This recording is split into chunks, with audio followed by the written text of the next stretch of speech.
Conrad, I'm really happy to be with you today at the Transat Jacques Vabre village in Normandy. So we baptized your boat this morning. Went well with everyone. So this is not your first race, but this is your first Transat Jacques Vabre race.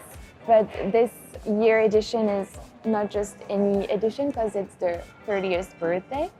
And I have to mention that actually it's a very special year for MB as well, because our European history started 30 years ago in Milan, Italy, with the Fiorelli family. So two birthdays and 2 days before the race begins. So how are you feeling? Great. I'm really excited. Particularly for those of you who are not used to this French style of ocean racing. First, I'd like to backpedal and say a little bit that what we have here outside of these windows is totally unique. We have 95 racing boats that are super well prepared, very professional. This is a complete professional ocean racing league, if you will. And what's unique about that is that we have two people, me and my co-skipper, Fabio, who will be taking on not only the challenges of the ocean, but also racing in a fleet of 40 boats that are all very highly tuned and ready to race. So it's going to be a battle from the absolute first moment when we leave Fleuve and start sailing down the English Channel. And then we go down the coast of Portugal, down the coast of Senegal and Africa into the doldrums. We go almost down to the equator and then back up and then to the Brazilian coast. And how am I feeling? I'm feeling great. I'm excited. This is what I do.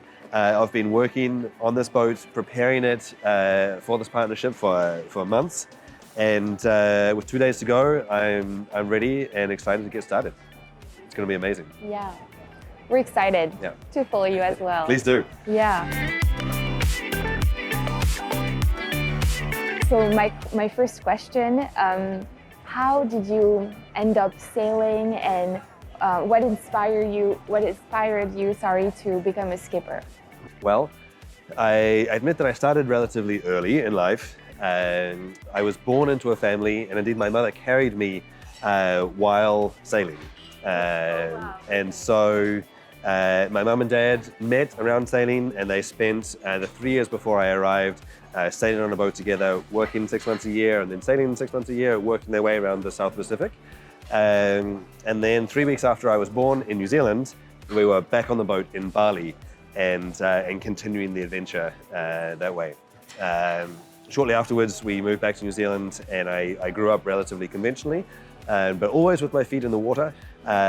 It's clearly a big part of our DNA in the family is to be kayaking, sailing, or swimming, or paddling, or whatever.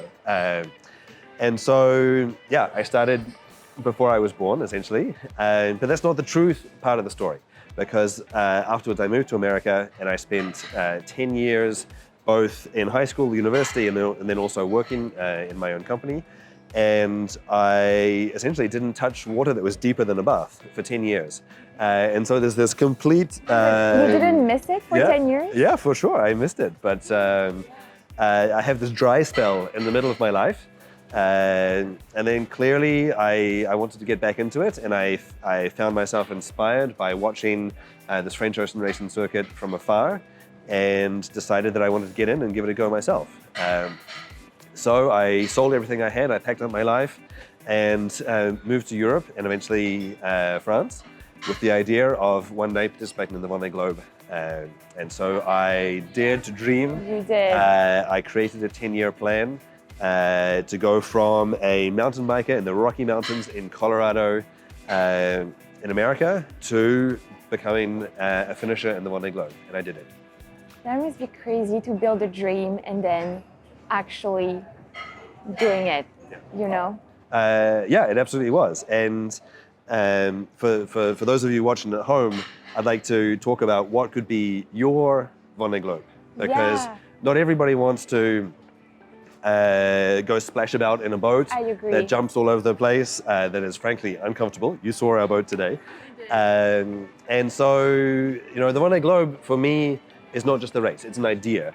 It is what is worthy, what has inspired you to maybe change everything in your life, make a career change, move from one job to the other, and then totally dedicate yourself to that.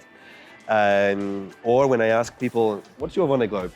I've had an incredible diversity of responses. I've had Could people. be anything. It could be anything that you, and for that's what it means. It means what is worthy of devoting your life to, and what's scary, but you do it anyway. And so I've had some people reply to me, I want to be the best dad I possibly can.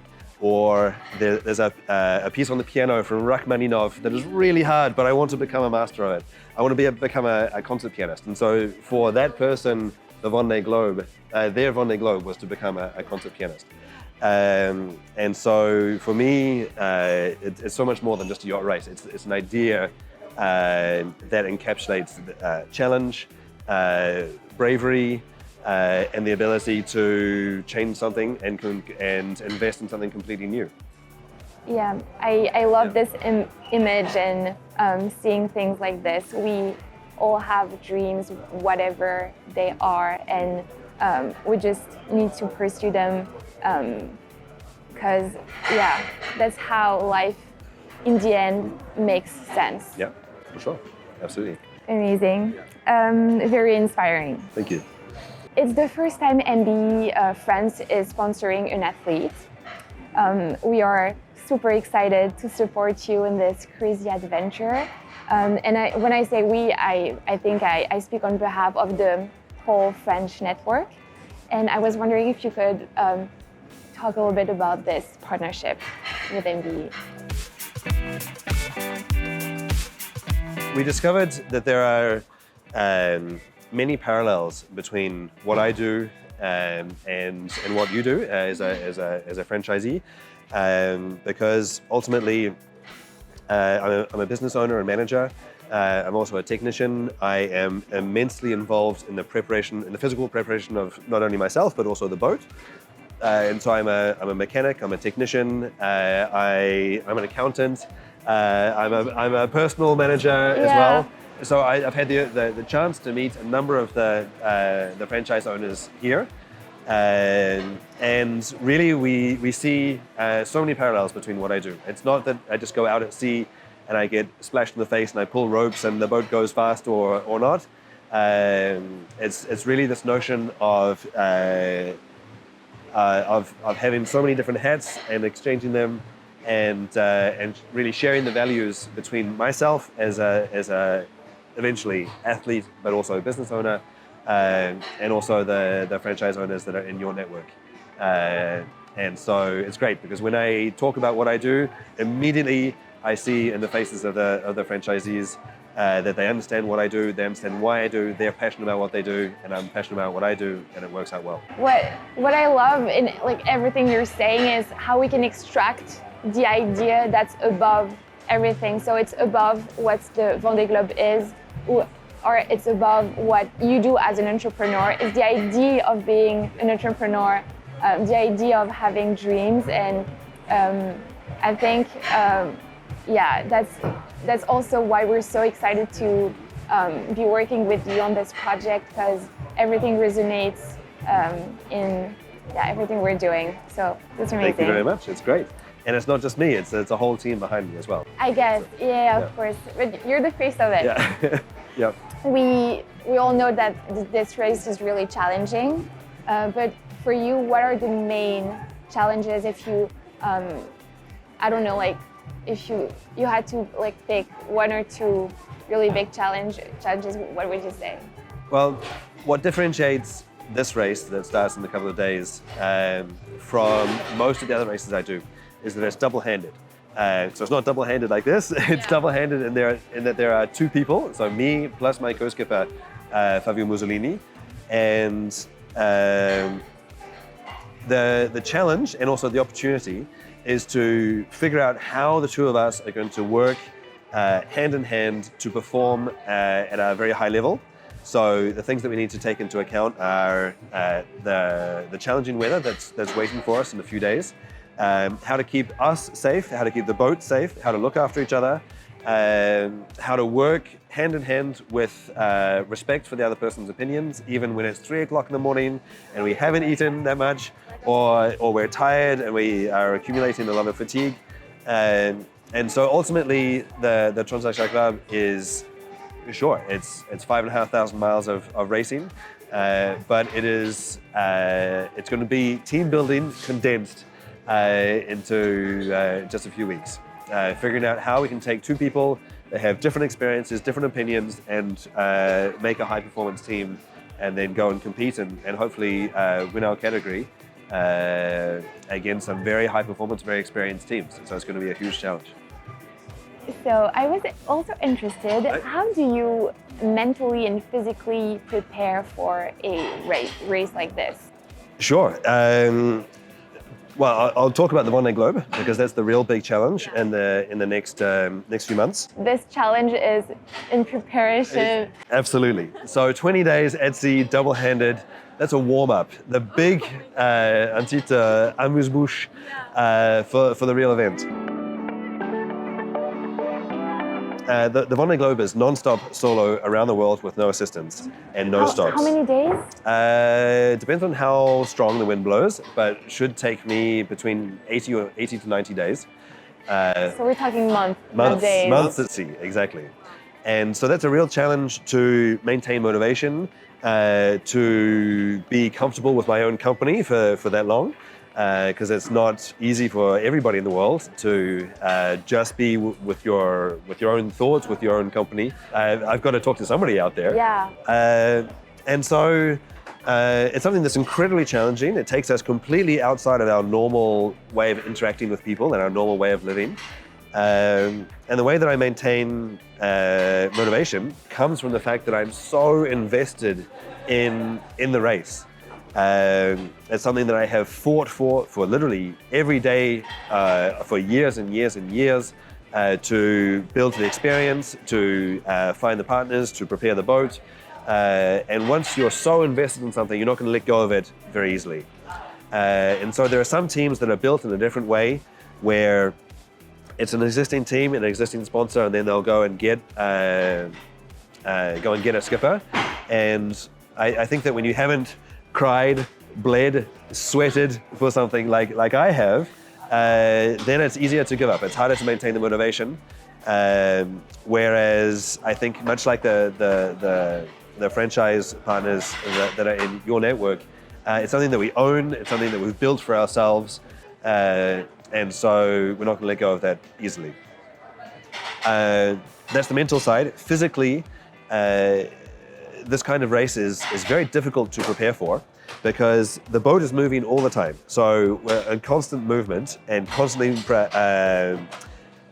working the abs and the back and so on. And so there's never really any downtime because our body is always working. Even if we're lying down, sometimes the boat is moving so much that you have to hold on to stay in bed. So doing abs again. Doing abs. Sweeping. Exactly. Yeah. When we're down in the south, in the Southern Ocean, and working really hard and changing the sails and living in an environment that is wet, where the surrounding temperature is 3 to 5 degrees Celsius for months on end or weeks on end, typically we'll consume 6, 8, or sometimes even more 1,000 calories per day. So, per day? Yeah, so you imagine the normal diet is around 2,000 calories. So we're eating 3 times that in order to keep ourselves warm, functional, full of energy, and ready to make the boat work at any one time. So the way that I prepare for that is that I do lots of kayaking, lots of running, cycling, swimming. I'm often in the pool or in the gym before work, so I'll start my workout at 6 or 7 o'clock in the morning, and then finish or start again once my kids are in bed. So basically I get up, I do sport, I take my kids to school, I have a full session of work with the team preparing the boats. I'll come home, I'll have family time, and then I'll go and do another session of sport in the afternoon or evening as well. So you're gym rat the 3 months before the race? Yeah, very definitely. Yeah, it's a full-time commitment.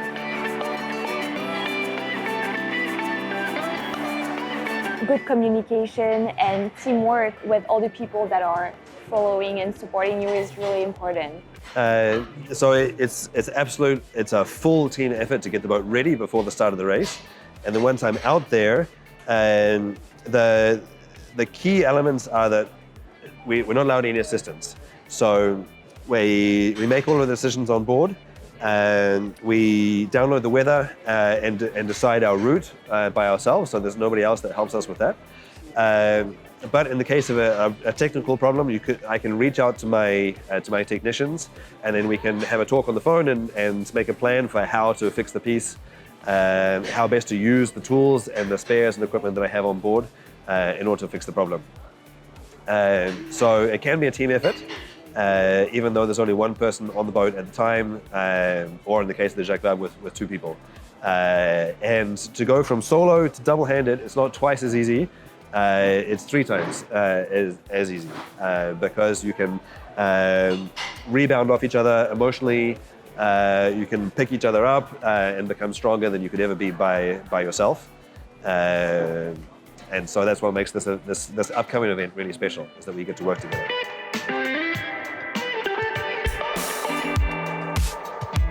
And how can we stay connected with you? Is there a way for all the network to be really supporting you? Back in the old days, a sailor would start out freshly shaved, looking clean at the start, and then they would disappear over the horizon, and 3 weeks later, come back another man. Arrive back on the other side, sunburned, bearded, and full of stories. But here we get to tell our story while we're still at sea. So we have a 24/7 satellite connection, and so we're able to send back voice messages, send back photos and videos, and also send back little stories about how our life is going, what we think about the race, what options we're trying to put into place strategically, and really tell the story from within the race. And that's something that's really unique about what we do, is that you can't do a live interview with a footballer as he's running down the field, but here we can tell the story from within the event and make it as digestible, as interesting for you to follow at home as possible. There's a live adventure. Exactly. And it must be also like less, it feels like there's less risk, I guess, because you're still connected. You know what I mean? Like, if you had no connection with the world, and if something happens, the fact that we're still in touch, I guess it's reassuring in a way. Sure, that can help. That can help. But at the end of the day, it's only a phone line, and we're still out there in the middle of the Atlantic. But it is for sure it's mental support. Exactly, it's reassuring. Yes, for sure. Like, as a sponsored skipper, how do you balance the challenging aspect of the race and the expectations and the responsibilities that come with the sponsorship? For me to do a good job at giving value to the network of MBE, I need to take you with me on the boat and share with you the adventures, the challenges, the learnings, at times the dangers of what it is that I'm doing, and then we'll work together to take out the stories from my race and my experience, and look at how we can apply them both within your network nationally, and then also on a larger scale multinationally within the mailboxes, etc.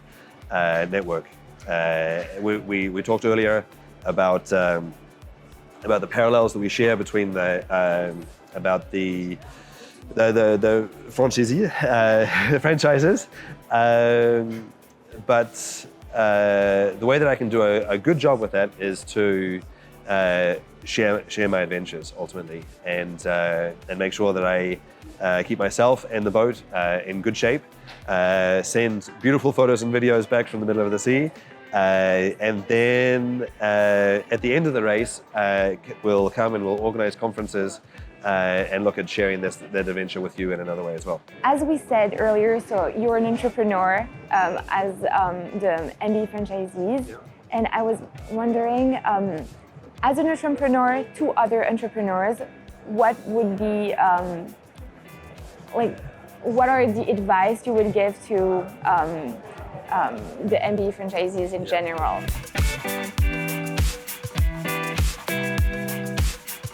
Well, I'm still learning about the specifics of running a branch. But from my experience as an entrepreneur, and certainly being passionate about what we do, I have a motto where I say, make new mistakes. So the objective is to continue making new mistakes and not making old mistakes again. So that little by little we can grow, and we need to have a rigorous approach where we learn from our previous experiences. Because at the end of the day, we are responsible only to ourselves and our customers and our clients. Price of freedom. Yeah, this is the price of freedom, exactly. And so we need to become the best possible version of ourselves that we can possibly be. And by doing that, then we will attract excited, passionate people that want to come and work with us as well. So we need to show the way, we need to lead, and as the business owner, then it's your job to set the rhythm and create the environment that you want to work in and that you want everybody else to work in as well. Yeah, first to make the business work, but also to make yourself proud, because that's what makes you want to continue and pursue other projects. Sorry. Amazing. So thank you so much for sharing all this insight about like this thrilling upcoming adventure. We'll stay connected then remotely. And there is a saying in French, we say bon vent, which literally means good wind. And I think it's pretty fitting in this situation because you'll need plenty of it. So thank you once more. Thank you very much. It's a pleasure. Thank you.